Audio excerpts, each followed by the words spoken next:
Good morning and welcome to this seminar on what makes a Catholic school Catholic. My name is Michael Doxey. I'm the Deputy Head of the Lancaster Diocese Education Service. For most of my life I've had a connection with Catholic education, either as a pupil, a teacher, a head of department, parish priest, or in my most recent manifestation as an inspector of Catholic secondary schools. That current role is often a diagnostic one of assessing and deciding whether a school of the diocese can truly be described as Catholic. I suppose at the heart of that consideration is that of what makes a school Catholic. In this diocese, we're sort of promoting a vision of education given to us through the Fit for Mission agenda, which was promulgated during the episcopate of Bishop Patrick O'Donoghue and then reinforced by his successor, Bishop Michael Campbell. However, the issue of Catholicity is, according to some, still a matter for debate. Wider considerations, especially the Section 5 agenda, historically the imposition of a national curriculum, the imposition and the impact of secularism upon that curriculum, and the indifference that we see among a wider Catholic population, who are significant stakeholders in terms of both governments and as parents and as teachers, have led some to say that there is a dilution of an explicit Catholic identity within our schools and within the Catholic curriculum. So the heart of this seminar is that question: what makes a Catholic school Catholic? And to reflect on that question with two experienced practitioners of Catholic education, I'd like to introduce Dr. Nancy Walbank and Professor Bob Davis. Dr. Nancy Walbank completed her PhD through Lancaster University. Her thesis was entitled Educational Inclusion and the Faith School. Her feelings about the importance of inclusion, dialogue and openness in a Catholic setting were drawn from her thoughts and experiences working as an acting head in a Catholic inner-city primary school. In her subsequent articles published in the British Journal of Religious Education and the Tablet, she explores a vision of the purpose of Catholic schools in the 21st century. She now runs her own consultancy business and has written on education for Rapport magazine and UK EdChat. She's currently writing MA materials for a Catholic leadership pathway for the University of Cumbria and developing a research project on relationships and sex education in partnership with our own diocesan education service here in Lancaster. Professor Bob Davis is Professor of Religious and Cultural Education and Head of the School of Education. Following university research fellowships in English literature and anthropology and a doctorate from the University of Stirling, he completed a PGCE secondary qualification in English and history and held teaching posts in a number of secondary schools in Glasgow, Falkirk and Dundee. Good stuff comes from Scotland, I must admit. He was appointed to the staff of St Andrew's College in 1991 as lecturer in language and literature, assuming in 1995 the post of Director of In-Service Education. At the merger of the college and the university in 1999, he was appointed Senior Lecturer in Curriculum Studies in the Faculty of Education. Moving to the Department of Religious Education in 2003 as Senior Lecturer, he was head of that department from 2004 to 8, then Deputy Dean of Faculty from August 2009. He's involved in a number of significant publication projects in areas such as the effectiveness of religious education, the cultural history of early childhood, and Scottish children's literature. Each will deliver a paper of around 15 minutes, and both would welcome questions or observations at the conclusion of their talks. At the conclusion, I'll open up comments from the floor. Thank you very much. Thank you. I'm not going to deliver a formal paper. I'm going to just take a kind of journey through these slides. I will pass on the slides because there's more material in the slides than I'll capture in 15 minutes. And I'm extremely grateful to our first keynote because it set a wonderful context and also obviated the need for, I think, my first 3 slides. But I will. It's a roller. Yes.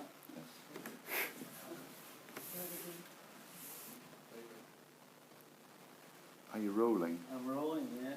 Down the side, yeah?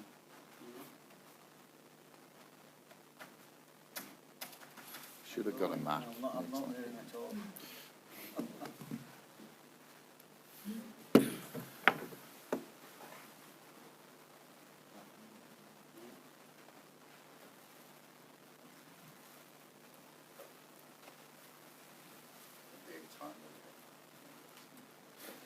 Have you got paper? Well, I've got slides as well, but I can just speak because Maybe my slides are mainly just pictures. Yeah, I mean it's up to you. You're happy? Okay. Yeah, because right. we'll lose the time. So I had just pictures rather than actually slides with things on. Father Michael said this is because my background is in early years education, so I need pictures to tell a story. I'm going to have to ask you now to just make the pictures in your head. Okay, so what makes a Catholic school Catholic? Well, in L.P. Hartley's novel, The Go-Between, his opening line of that novel is, "The past is a foreign country. They do things differently there."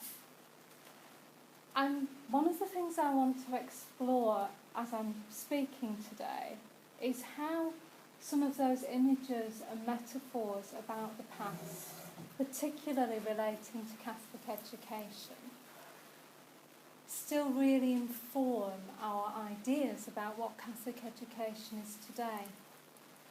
And I think they inform some of us within the Catholic community. I think they also are still very prevalent in the wider picture of the world of what Catholicism is. Michael Hornsby Smith, in his sociological work, I should say, really, about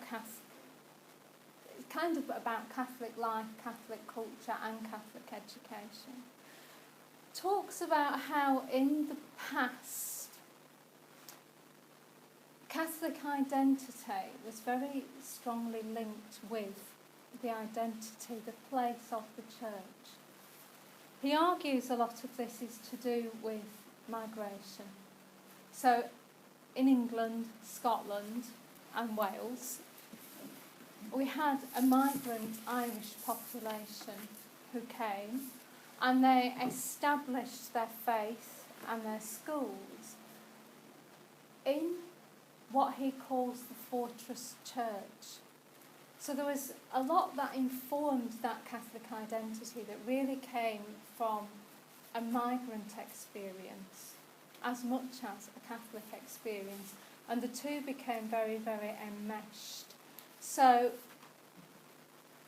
the kind of Irish Catholic community that moved contributed the pennies of the poor to build the Catholic churches, the Catholic schools that we still have today, and they created a Catholic culture.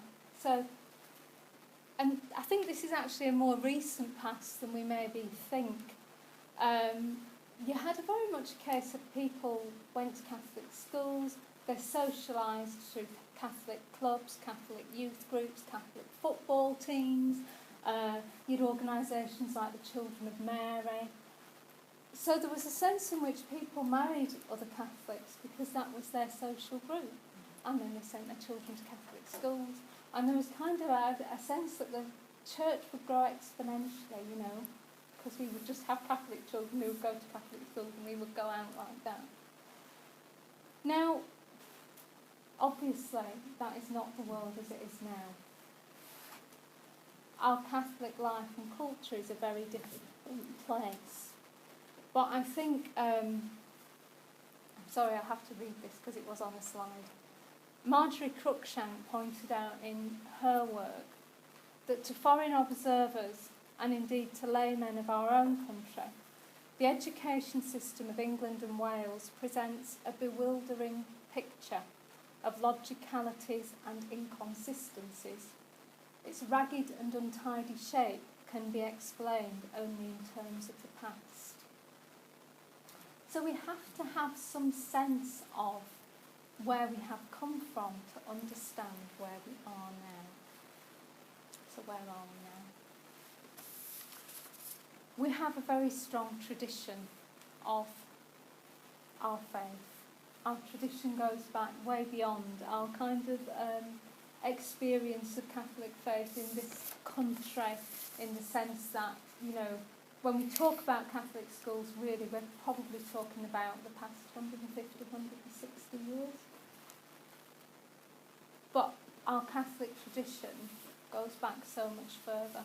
And it is very rich, and it informs us very deeply about the nature of Catholic faith, and particularly about the nature of virtue and what we are seeking to explore in Catholic education, which is to do with gospel virtues. We often hear the term gospel values, and then when you say to people, well, which gospel values are you talking about? They look at you and go, oh, love one another. And of course, that is very important, but there is so much more to it than that. It is a much richer tradition. The past has also given us an awful lot of buildings. We have a huge number of Catholic schools, and I wonder if some of the tensions that we have in Catholic education are seeking to honour the past through the buildings that we have. It's just a thought I will leave with you. But we also have the faithful, and in this generation, the Catholic teachers that we have are people who are choosing to be Catholic. They are choosing to stand up and say, yeah, I'm a Catholic, I will work in a Catholic school, I will be a Catholic head teacher. And that is somehow, I think, different to the past. So, when I went to school, I was taught by a Catholic teaching order of nuns. So yes, they've chosen their vocation and they're gone to be teachers. But I think a lot of people who were not in religious orders had probably gone from that Catholic identity culture into a Catholic training college and then back into Catholic schools, and maybe had never had to consciously think, do I really want to be a teacher in a Catholic school with all that entails? So if I get divorced, do I lose my job? You know, and all these things that people do have to think about now. And I think that gives us a tremendous sense of optimism, actually, about the future and about the purpose of a Catholic school. Now, my next slide was going to be a picture of Jeremy Irons in the film The Mission. So, again, if you've seen the film, you can go to that place in your head where he climbs up the waterfalls and he gets out. Father Gabriel is the character he's playing. He climbs up the waterfalls to an indigenous population where there are people who have never heard the name of God. And he gets out his oboe and he starts to play a very beautiful tune. And the people come out of the woods and they sit and listen to him. And then after some incident, he is invited into their community. And that encapsulates what a lot of people think of as mission. And I'm going to suggest that actually the purpose of our Catholic schools is just as much about that nature of mission. It's about taking the name of God and the nature of God into places where people are not thinking, maybe not that they haven't heard the name of God, but maybe they're not thinking about how they lead their schools and their school communities based on genuine Christian virtue, genuine Catholic virtue. When I did my PhD, the schools that I surveyed, one of the questions I asked was about the number of teachers that were baptised Catholics. And this was in Catholic primary schools within this diocese. And 69% of the teachers were baptised Catholics. Now, had I asked of those people who were baptised Catholics, who's in regular communion with their faith, I suspect the percentage would have been smaller again. And what I'm going to argue is that in the film The Mission, Father Gabriel goes up to the falls and he's able to spread the gospel because he's a Jesuit and he has a very strong faith formation himself. And I think that what makes a school Catholic is the community of faithful that are at the heart of the school. So at the beginning I talked about our past identity of Catholic schools, and that was to do with membership. That was to do with, if you're a baptised Catholic, you go to a Catholic school. But it wasn't to do with how are we a Catholic community. I think they were Catholic communities. I just think that's not where we are now. So how do we create a community of faithful at the heart of a Catholic school? Well, Acts of the Apostles, Acts 2, tells us that the apostles devoted themselves, and those who followed the apostles, devoted themselves to the apostles' teaching, to fellowship, to the breaking of bread, and to prayer. And I think that is the heart of how we create a Catholic community. And our sense of how we form Catholic teachers, there must be people who are drawn by their vocation to be part of that community. The Catholic school must pay heed to the teachings of the Gospels, and I would suggest the wider teachings of the Church that have followed since. Fellowship. There has to be a community, and that community has to be built on the Christian virtues that we have from the Gospels, and the breaking of the bread and prayer. There has to be a sacramental component to the Catholic school. Now, I'm not saying that that's the same as everybody going to Mass on a Friday. But we have to have a community where the people who are preaching the gospel are part of that sacramental dimension. In Lay Catholics on Schools, which was produced by the Congregation for Catholic Education, there is a very strong statement about the nature of vocation in Catholic teachers. And it goes like this. The Church puts its trust in them, entrusting them with the task of gradually bringing about an integration of temporal reality with the gospel, so that the gospel can thus reach into the lives of all men and women. It has entrusted them with the integral human formation and the faith education of young people. These young people are the ones who will determine whether the world of tomorrow is more closely or more loosely bound to Christ. And that's how important a vocation to Catholic education is. It's not about kind of, we'll go to Catholic school and we know we're in a Catholic school because we go in and there's a picture of the Pope and a crucifix. And again, I'm not saying those things shouldn't be there, of course they should, but it is much more fundamental than that. The purpose of a Catholic school in the 21st century is to bring people to the life of gospel-based virtue that we were listening so much about in the keynote address. And if we have this group of Catholic teachers, if we form our teachers based on vocation, how will this shape our Catholic schools? Well, I think we'll have a model of Catholic schools which is not characterised by membership, but it's characterised about how it educates and why it educates.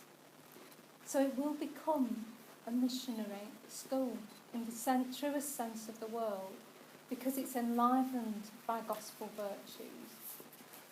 It's nurturing the faith of the people who are there, not just the children and not just the Catholic children, but everybody who is there is enriched because they have an experience of the love of Christ. And living within that will bring them into the heart of the faith community. Okay? Last one. Closing remarks, Chair. Okay. So, the Declaration on Christian Education in the Second Vatican Council talks about how true education is for the world.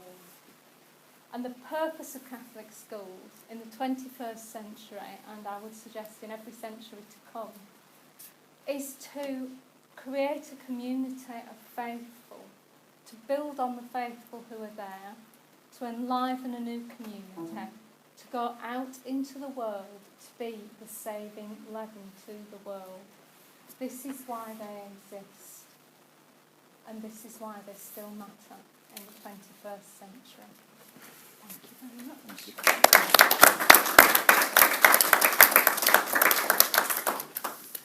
Thank you very much, Bob. Okay. Thank you. The word curriculum first appears in Leiden in 1571. It first appears in an English language source in the University of Glasgow in 1632. It's a very strange word. Why that word was chosen, given its etymology, run around a circuit, possibly a chariot race, to describe a programme of study, has exercised historians of education like me for some time. But that kind of forensic antiquarian point aside, in order to understand, in my view, the kind of aspirations that Nancy talks about, which I think many of us would share, I think we have to be much more robust in our assertion of what makes this curriculum Catholic and what makes it different. And what makes it different in the context that I think Adrian perhaps so compellingly elaborated for us in the last hour. Because I think what we're up against is actually extraordinarily challenging. And indeed, in some key respects, fundamentally hostile to the programme that we've just been reflecting on in the last 2 or 3 minutes. I think we're up against a combination of forces that I've tried to capture on this first slide. A secular machine, a machine which Newman very presciently identified, one which takes what was, after all, a traditional Augustinian concept, the secular, and has conscripted that originary Christian concept of the secular space in the imperial city, harnessed it to precisely those strands of liberalism about which Adrian was speaking in his keynote. Understanding, of course, that these are not the only strands in the liberal tradition, but they are the dominant ones. And they impact daily on the project of popular education in Western democratic societies like ours. For one key reason, in my view, and it takes us back to that strange use of that strange word in 1633, because education is not simply an effect of that particular version of liberal secularisation, it is its engine. It was regarded by the great philosophes as the means by which that secular project would be furthered. I can give you one very stark example, and I've put it this way in another kind of presentation to another kind of audience. James Apple will recognise this question. Why are there no Protestant schools in Scotland? Why did the first, second, third country to declare for the Protestant Reformation through its parliamentary legislation in 1561, why by 1961 had it in effect no Protestant schools? Well, in my view, in the view of my colleagues who worked on this, for one simple reason, because it became part of the state. It accepted a bargain with the state. It accepted the assurance in 1918 that it would continue to be the state religion and the state education system, and 50 years later it had disappeared almost entirely from the educational landscape of the nation to which it helped give modern birth. So these are, in my view, this is the scale of the challenge that we face. I think in its modern inflection, the modern state is, at its most benign, our partner, and it's one I've tried to partner assiduously as a Catholic teacher and a Catholic teacher educator for the best part of 40 years now.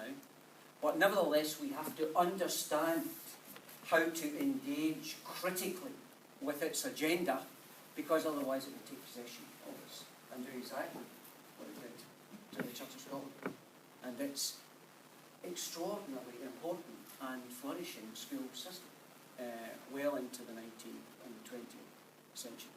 So I question, if I can, a number of these core bargaining positions into which we've entered with the state.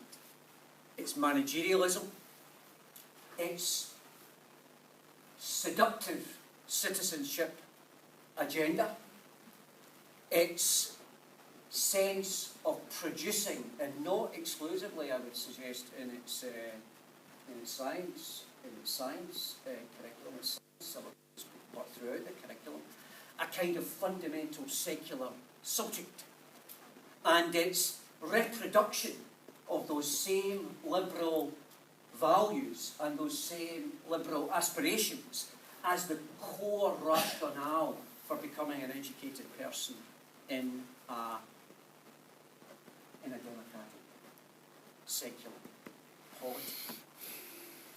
That substitution of the state for the family, the state as the central paternalising, parentalising force in our culture, and its constant domestication of those radical claims of the Christian gospel on our sacred origin and eternal destiny. In response, what do I think we offer? Well, we offer, I hope, at our best, an interruption to its programme, an interpolation, as my lots of very critical friends would say. A juxtaposition of certain, not only different languages, but different discursive practices and strategies, the liturgy being the most defining example of that. A radically different understanding of the child, that Arendtian understanding of the child as new life, natality, and a recognition that some of the forces to which young children are subjected in their schools and communities, and I use this word advisedly, are demonic. A rehabilitation of knowledge, of core learning, of the disciplines, the humanities, that great curriculum tradition that the church partly created and partly curated. This bargain, and Adrian touched on this very poetically, I think, in his talk. We're offered a bargain, and the education system is the arena in which that bargain is first offered to the young.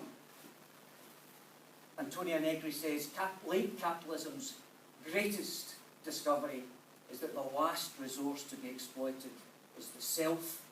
And the thing about this last resource that capitalism has discovered is that it's an infinite resource. And in return for allowing that infinite exploitation of the self, what he offered in return?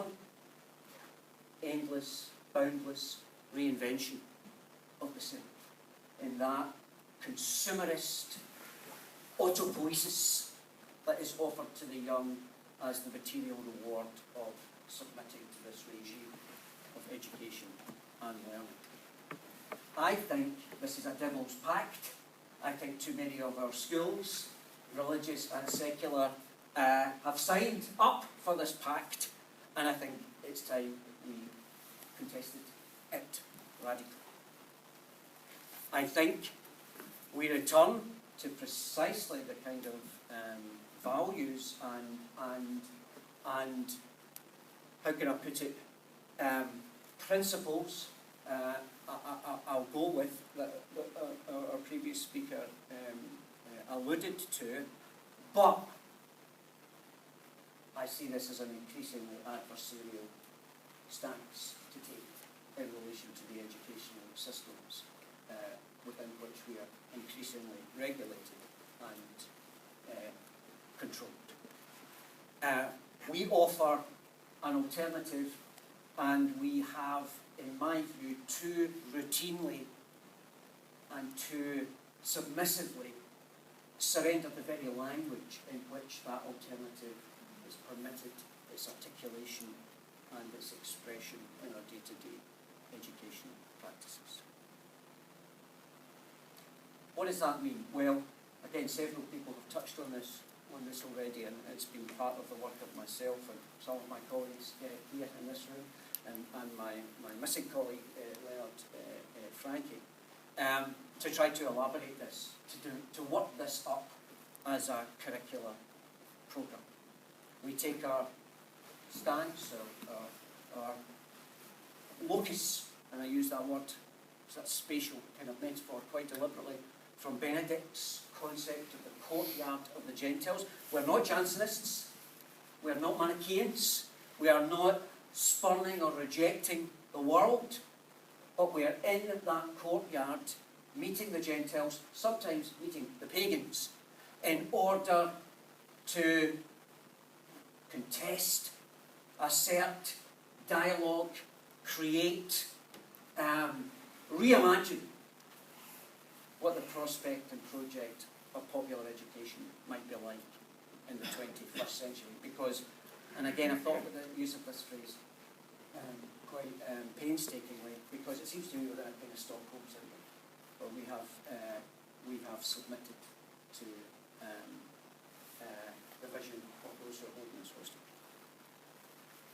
We offer something that is certainly about the affirmation of religious education. There can be no question of that. Some of the critiques of religious education, and I've been part of major ESRC research into this, some of them become, it seems to be, far too negative about the achievements and the day-to-day accomplishments of our schools in terms of the formation and religious development of young people. But most certainly, we must resist any suggestion that the Catholic school is Catholic in somewhere called religious education or in somewhere called the oratory and nowhere else. We need to be adventurous, bold, visionary, where necessary, confrontational in our presence across that whole curriculum, and I've picked out only the ones that I think are the most conflicted at the present time. There would have been other times and other places where the contestation would be configured differently in the understanding of science, in the response to the scientism, the reductionism, the Darwinitis of our dominant cultural forms and often our favoured cultural leaders. We need to return to the Christian core Catholic metaphors of citizenship, kingdom, Jerusalem, belonging, in order to make our schools the household of justice, enterprise and caritas that Benedict XVI spoke of. We need to place the humanities, which we preserved from previous eras of barbarism, back at the centre of that experience of learning and teaching, in my estimation. And in so doing, friends and colleagues, we will do nothing less, in my view, than re-establish the whole credential of liberal education as one of the defining characteristics of Western civilization. Thank you very much.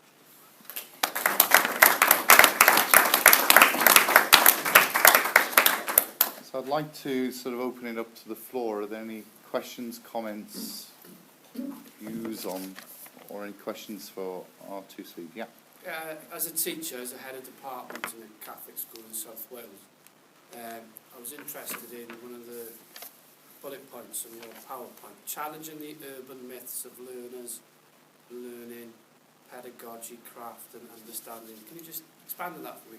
Well, yeah, and I think again, heartened by the fact that our keynote speaker referenced precisely the same point. We live with a set of urban legends around pedagogy and learning that I think are quite pervasive and pernicious, summed up in the phrase that children know best, pupils know best. Now this is how we have passively submitted to this inversion. It astonishes me, because it's manifestly not true. It's also, let me tell you, not borne out by any body of educational research evidence when we put it to the test. Teachers certainly ought to, and in my view, most of the time, do know best and know better.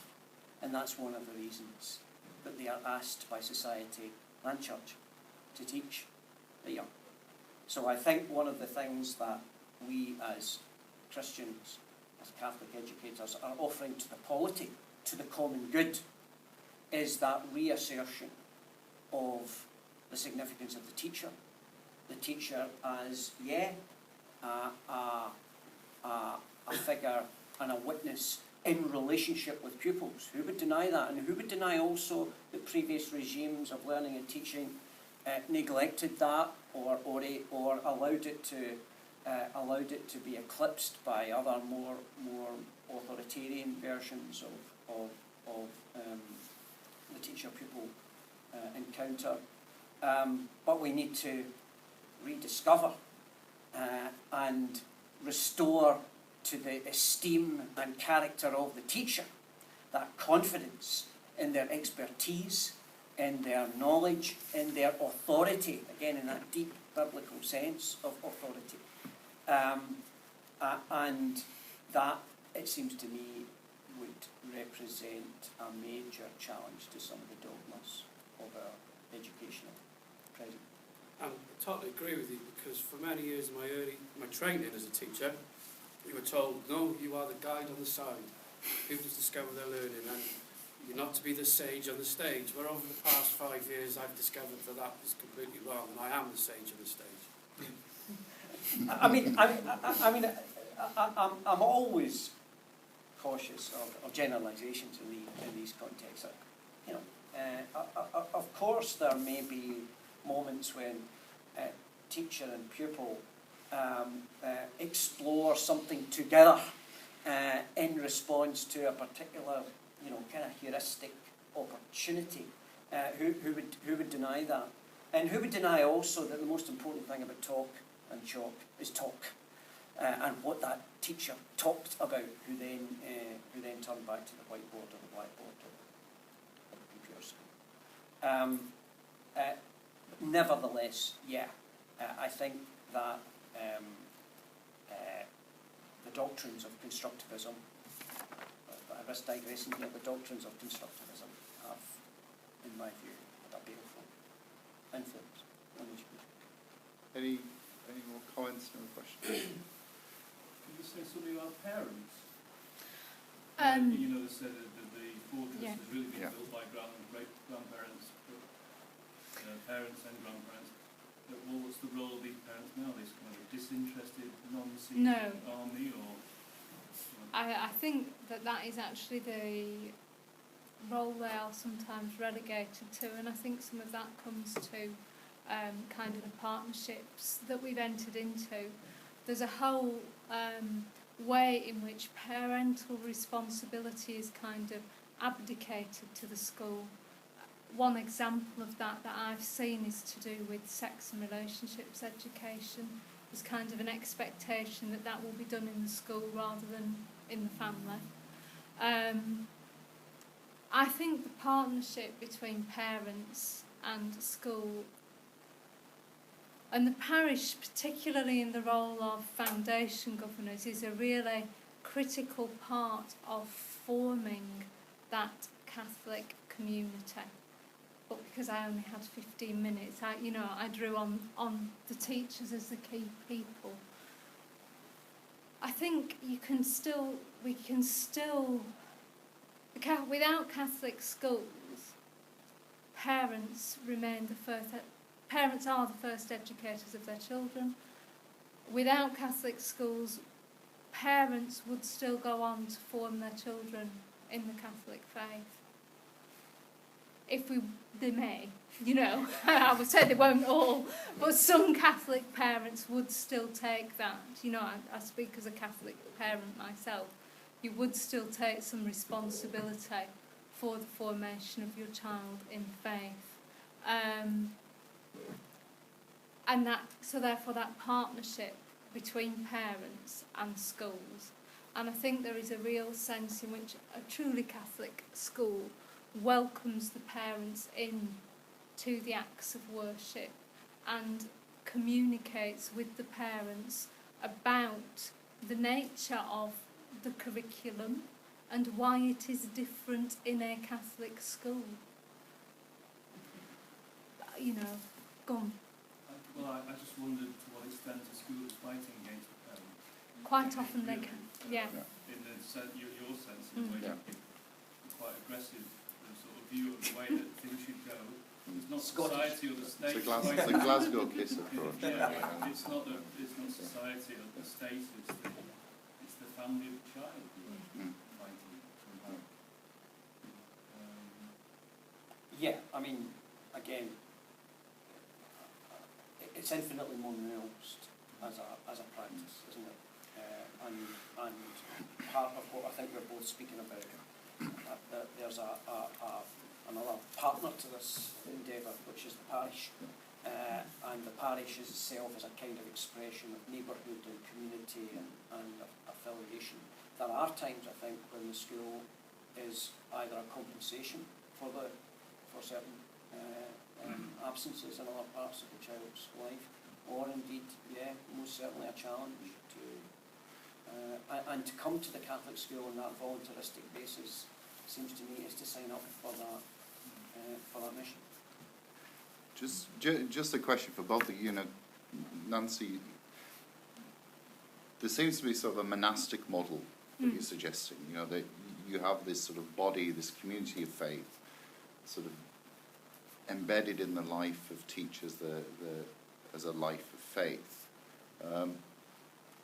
I suppose the character, in reality, we're looking at sort of teachers who are on the whole lukewarm to aspects of the faith. You know, you can have a primary school maybe of 10, 11 teachers, colleagues.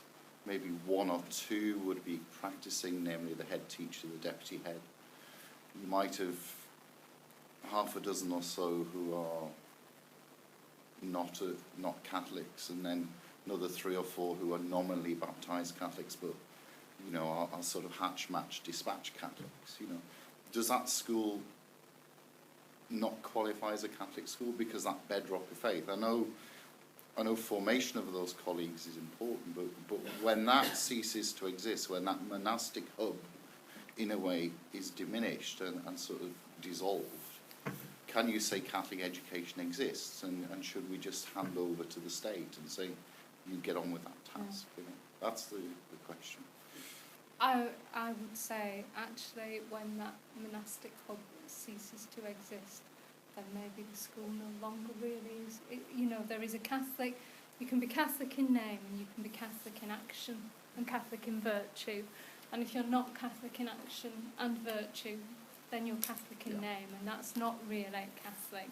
Because one of my concerns as a sort of, you know, on a diocesan level is that what is being presented is a parody of the faith, rather, you know, and that comes down to curriculum. When you have, you know, professionals whose subject knowledge is inadequate, that what they're actually presenting is a parody of the faith rather than of the faith. You know, when their witness of prayer is they're good at saying prayers but they're hopeless at praying. You know, then what do we do? Go back to Adrian's point in the keynote address about where we would start is to do with how are we forming people at universities? How are we forming our Catholic teachers? And I would have to say, in all honesty, I do not think that asking people to do the CCRS makes them fit for purpose. I think that the CCRS, there's nothing wrong with the CCRS as a qualification, but it is not part of a commitment by the church to a wider vocational formation of teachers. I don't know what Bob thinks. Well, I'm looking to my, in humility, to my colleagues from Glasgow University who are involved in the day-to-day task of Catholic teacher formation as head of school. I stood aloof from that, except morally. I think certainly, who would deny that our schools and our teachers are prey to the same forces of secularisation, materialism, the glamour of our capitalist culture, the vociferous forces that break down community and solidarity and affiliation. But we can, in my view, interrupt that as well. I think, we have at Glasgow a very critically important Catholic teacher formation programme for all who wish to pursue a career in Catholic education.